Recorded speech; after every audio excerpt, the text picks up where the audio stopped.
Hello, everybody. It's sort of weird not being able to see who's here with us today, but I'm also very grateful that you're here and thanks for watching. Maybe you're watching this at a later date, so hello from the past. My name's Roz Crews, and I'm an artist and educator. For the last 8 years, I was based in Portland, Oregon. But because of the pandemic, I recently relocated to rural Florida near where I grew up. So now I live here and I'm working on freelance projects and other kinds of things, swimming a lot, that kind of stuff. But what brought me here today is the National Association for Women Artists invited me to talk about social practice as an art medium and form, and also some of my work. So I'm going to start by showing a couple of examples of artists who came before me, who've been working for decades in this way of socially engaged art. And then I will tell you a little bit about my practice, and I'm going to try to answer some questions that came in before the talk, sort of throughout the talk. So hopefully if you had a question, I'll get to it. And then I'll just share a couple of resources at the end, and if you have any questions, I'll answer some more questions then. So I'll start by just saying I'm going to use the word or the phrase project a lot throughout the talk. And what I'm talking about is this kind of art practice that's not about making discrete studio objects or objects in the studio as much as it is about building sort of building, designing, and implementing durational projects that might have lots of various components. Maybe they include live events and activities. Maybe they do include some objects, and maybe they exist in an exhibition format or something else.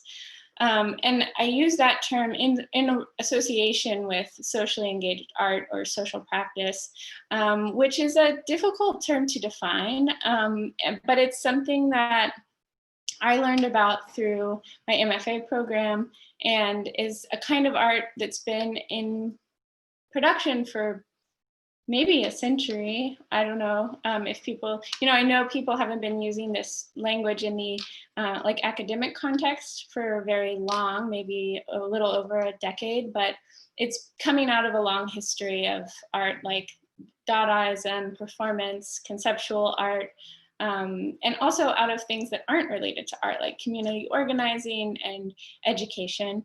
And so basically, when I think of this kind of work, I'm thinking of collaboration and participation, making work together with other people, and making projects that exist in public space, and a lot of times outside of a context that's traditionally designated as an art context. So maybe it happens in a school or a hospital or in a public park or something like that. And I think that the work can take form in, traditional art ways, like making an exhibition or making a book or a publication. But it can also, or maybe even a video, but it can also take the form of other things from our daily life, like a dinner or a walk or a conversation. So that's kind of a general, broad understanding of what socially engaged art is, and I'll start to define it a little more through some examples. So first piece I want to talk about is by an artist named Suzanne Lacey, who is a great inspiration to me.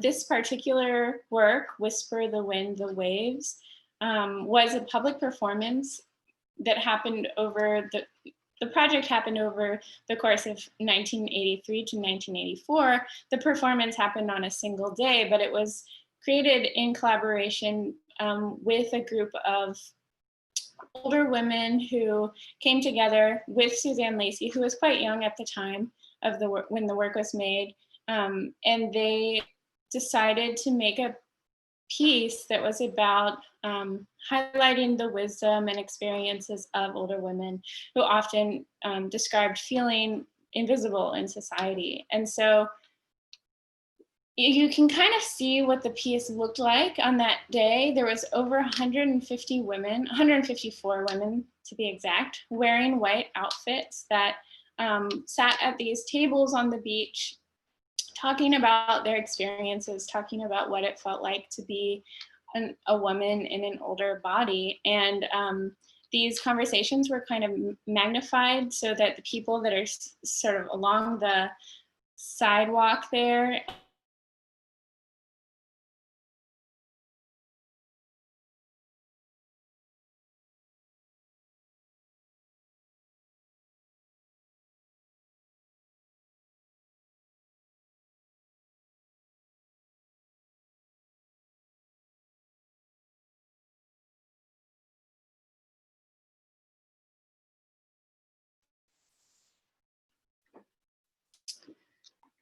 Sorry about that.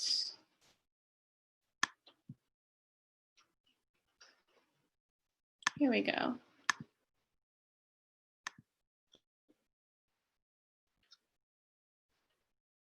I'm not exactly sure where I dropped off, so hopefully I'm back. And I was describing this piece by Suzanne Lacy, Whisper the Wind, the Waves, that happened in the early 80s.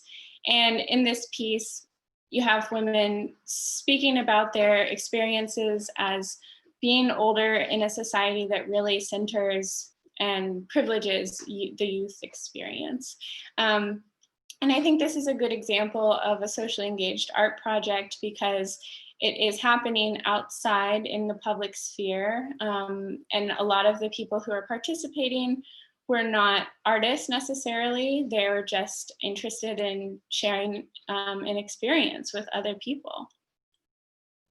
And in this project, well, I guess before I go on, I want to point out that, you know, this project did have kind of goals of social change, but it wasn't as overt as some other socially engaged artists might or projects might be, where they're very focused on social justice, even, you know, they're made in collaboration with activists or the artist themselves is an activist. And this project, I think, is a little bit less overt, but there's a spectrum, right? So I think all of these things do have political charge, even when it doesn't necessarily seem like it would. And the next piece I'll talk about is by Tania Bruguera, who's a Cuban artist. And Suzanne Lacy is based in California, and that piece happened in Southern California. But this one was a project that was a school and also an art piece, right? Behavior art school emerged out of the context of Havana, Cuba in the early 2000s, when Bruguera wasn't seeing socially engaged art or political art being taught in the ISA, which is the standard art school in Havana, is the standard art school in Havana. And so she ended up putting together this school that could happen in her home with students who ever wanted to come and participate. And then because the school emerged from a conversation between Bruguera and a dean at the ISA, it was actually kind of became an extension of the art school. And because of that association, they were able to bring international artists and curators to lead workshops. And I think the students that were participating in this program understood it both as a school and an art project, right?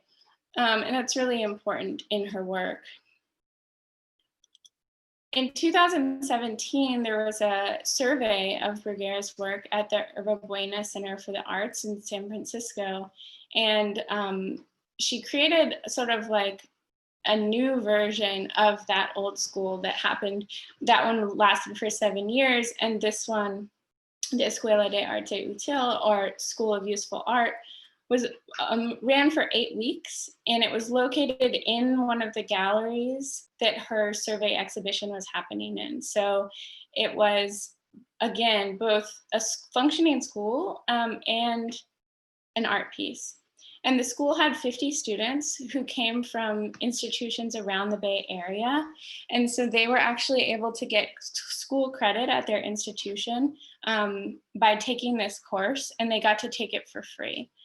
And I think that, again, this idea that the project itself, the school itself, is the artwork, and it is, using the energy of all of these people.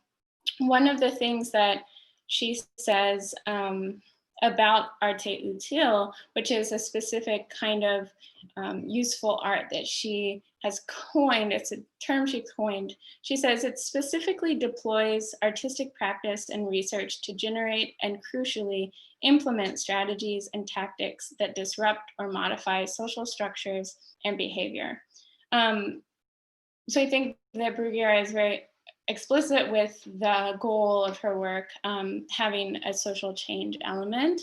And I also really love about both of these projects that are building on one another, the work is kind of in a way, I would say it's a parasite onto other institutions, asking them to change while working with them and benefiting from their resources. I think that's super interesting. So to talk a little bit about my work, I think of my practice as a way to learn things that I'm interested in, and also as a way to grow and push myself to understand different ways of being, and to challenge what I think is true or right. And so I'm often asking questions, and the work is really about exploring what education means for me and for the other people who get involved in the work. I'm also really curious about the limitations of an artist's form, and how you can push media to expand and contract in different ways. And so that's what I've been up to for the last 6 years about at this point.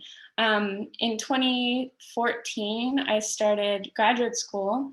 And whenever I started, I was thinking, well, how am I going to pay for this? How am I going to afford to be an artist? What can I do to support myself?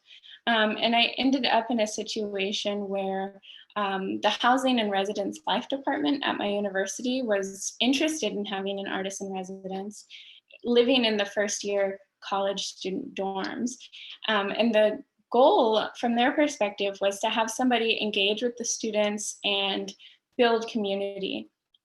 And I thought, well, I could probably do that. And maybe I could think of that as an exchange, like instead of money, giving money for housing, I would exchange my services as an artist, right? So I ended up negotiating with them and creating a contract where I could live in the residence halls for 3 years with the benefit of food also, and eventually project stipends, money for making work as an artist. And so it was a very interesting 3 years, but it ultimately led to a lot of the work that I'm doing now. And it also helped me realize that in order to work in the public and to work with students and live with the same students, I would need to develop some kind of coping mechanism or defense mechanism. And I created a kind of extraction of myself to be my performance persona, somebody who's very naive and curious and very friendly and passionate, right? So that persona has kind of carried along with me as I've entered into other institutions, but it definitely developed at the Housing and Residence Life program at that university. And while I was there, I was thinking a lot about how do you reflect back to an institution, and how do you create services as an artist, and what does that look like? So last summer, I was invited by Lewis and Clark College to create a exhibition in this huge empty gallery. And I wasn't used to making exhibitions really, but I was really excited about the opportunity and about the possibility of filling up that space. Whenever they invited me to do this, again, they asked me, kind of gave me an assignment along the similar lines to the work I'd done in housing. They were saying, like, can you bring in new audiences to the gallery from across campus who might not otherwise come to the gallery? And I thought, well, probably. What that looked like, I didn't really know. But I set up a situation where this became the end product. This is the front gallery, and I'll show you the back gallery in another slide. But I started just first by interviewing 14 faculty members from across the campus, and I asked them about their research methods. And through that process, I met a lot of their students. I started to meet other faculty outside of this group, and I started to build an idea around the way academic institutions sort of make research this rigid concept and idea, when in reality it's very fluid and everyone does it in different ways. So these are some of the scientists and theater professor that I worked with. Then once I interviewed people, I created diagrams or drawings that got projected in the gallery using overhead projectors, and they were paired next to each other as a way to offer audiences the opportunity to compare and contrast these different methods, and really to see the plurality of how research happens. So that was one component of this project, but it was also really important to me to build a space in the gallery where students felt comfortable, where they felt like they could come and have casual interactions and dialogues about research without it being a super formal affair. So we had tea and snacks, and one of the students designed a set of mugs to keep in the gallery. And I also wanted this group of people that I got to hire, undergraduate students that I hired to work on the project with me, I wanted them to feel creative agency in the project also. So here is Andrea Lewis, who was one of the students, and she organized an evening lecture series where other students could come and share their research practices with each other in a really kind of informal setting compared to a class.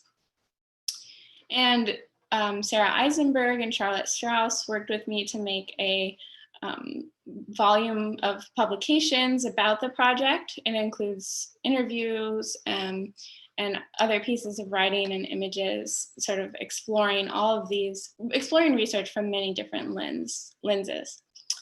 And some of those faculty that I interviewed also created programming for the space. And here we have a a video game play testing session, which was about a video game designed to prepare people for earthquakes. And then in the end, we really did have this cross-disciplinary kind of moment where we had an opening for this exhibition that was unfolding over a whole semester. And then in this moment, all of the people came together from all these different disciplines. And it was really exciting to see that. So let's see. The last thing I wanted to mention briefly is this project called Benefits Package. Basically, I was invited by Holding Contemporary, which is a gallery in downtown Portland in the Pearl District, where a lot of commercial art galleries are.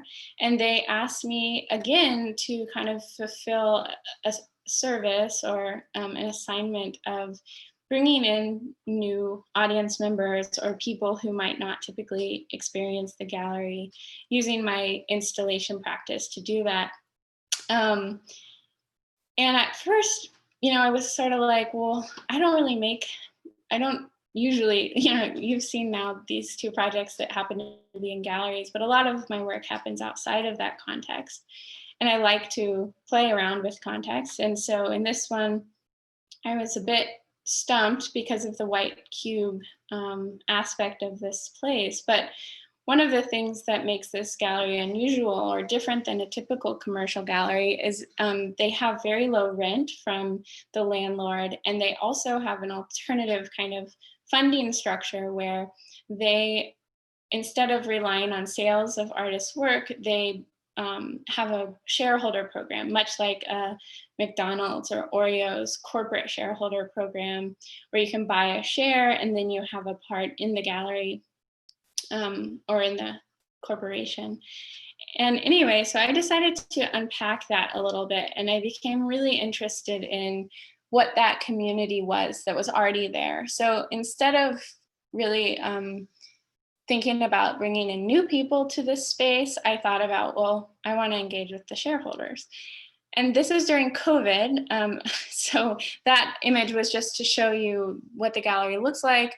But ultimately, I was doing this remotely online and through letters. And I decided to perform as an external auditor of the gallery and of the shareholder program. And I brought together a group of pre-existing shareholders and created the shareholder participation committee.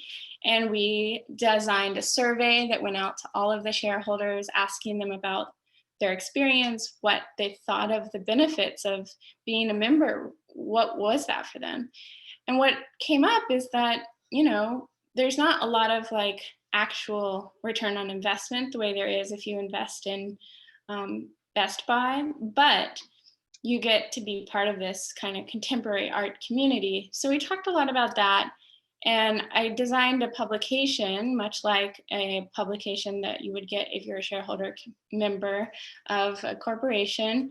So this is the one that we made. And it included statistics from the survey, lots of anecdotal evidence and conversation. And then one of my favorite things was this agenda, which outlines a speculative shareholder member annual convening that might happen. And it includes all these different ideas from shareholders that I talked to through the survey about what we would talk about at this meeting.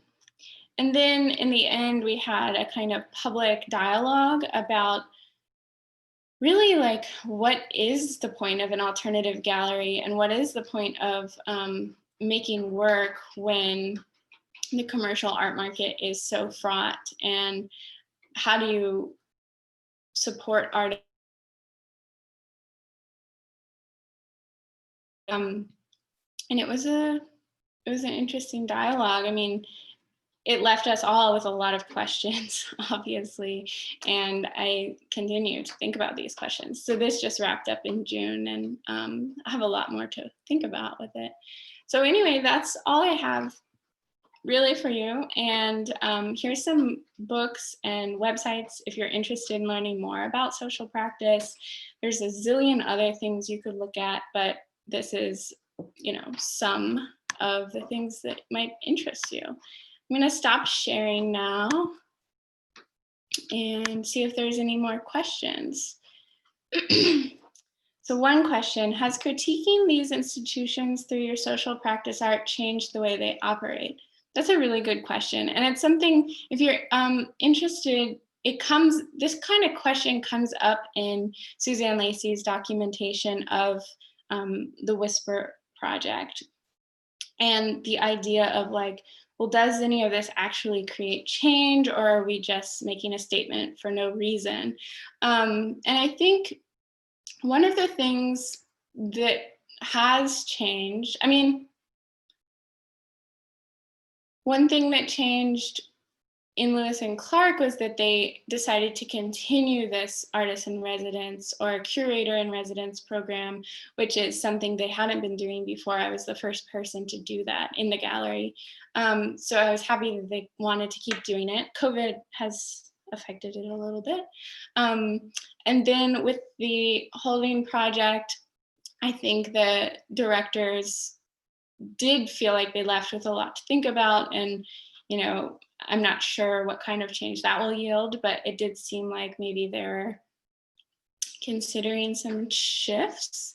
Another project I didn't talk about that came out of my residency at Portland State University, the one I discussed, happened at the University of Massachusetts, Dartmouth, and it was called the Center for Undisciplined Research.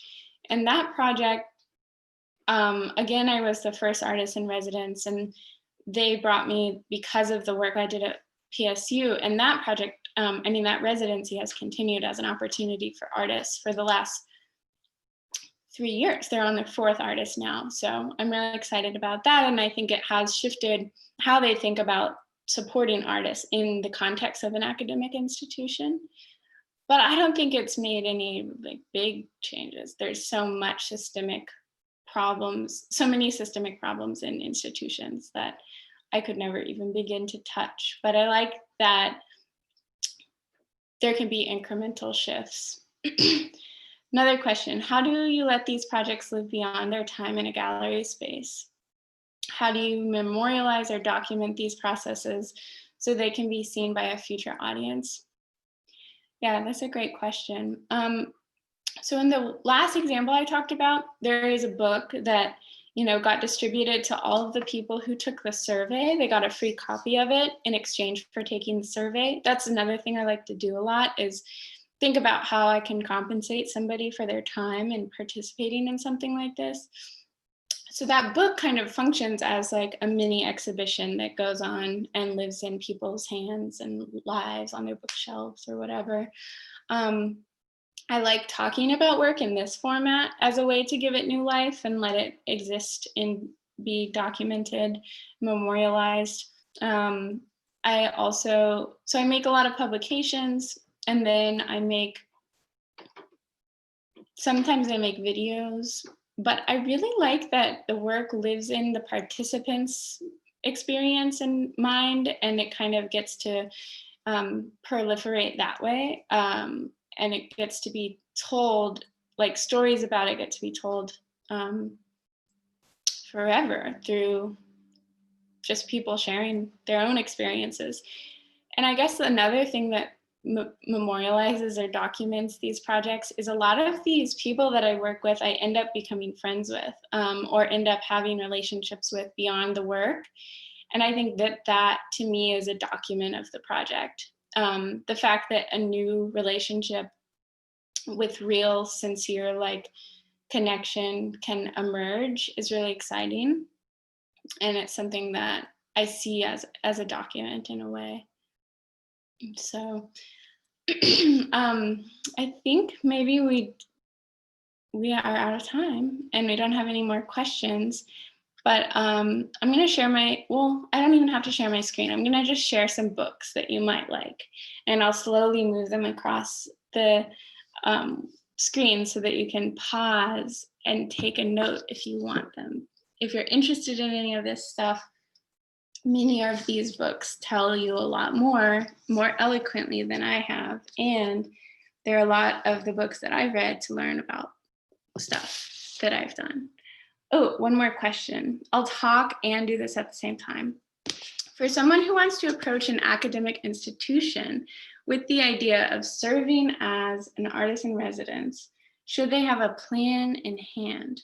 This is an excellent question, because usually whenever you are an artist and you want to do a project, you should have a plan that you go and you present it to the person and ask them if they, or the funder or the institution, ask them if they want to do it.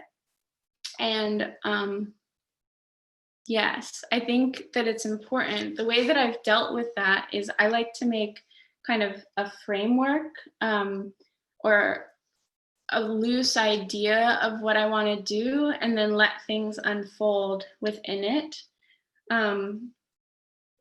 And so, for example, whenever I was pitching, I was invited to do the residency at Lewis and Clark, but I still had to pitch an idea. And so what I pitched was, I want to make a project about research and how it functions in the institution. And I think I can use that idea to like create this community around that topic. And what I'll do is I'll start with interviewing these 10 to 15 faculty members across campus. That was kind of what I pitched, and said that the exhibition would sort of arise out of that. And it's true, I didn't have a plan for what the exhibition would look like, and I like that. But I still had to have a kind of idea. And I had a track record at that point of doing other things and like following through. So, but when I first started the PSU residency, where I just made a negotiation with the housing department. That was no plan in hand. So maybe it's possible, but I do think about my privilege and my, you know, way of presenting, and how those things affect what's possible. So that's something to keep in mind. But I encourage everyone to approach their academic institutions about being artists in residence there. Um, and if you need help, please, contact me, send me an email. I'm just going to put my email right in this video, and you can contact me whenever you want. I'm always happy to talk, especially now because I live in rural Florida. So just send me an email, c.roslyn@gmail.com, and I'll help you if I can. Okay, I think we're out of time now, and I've enjoyed sharing, and sorry for any technical mistakes that happened because of the internet. And I look forward to hearing from someone, hopefully. Bye.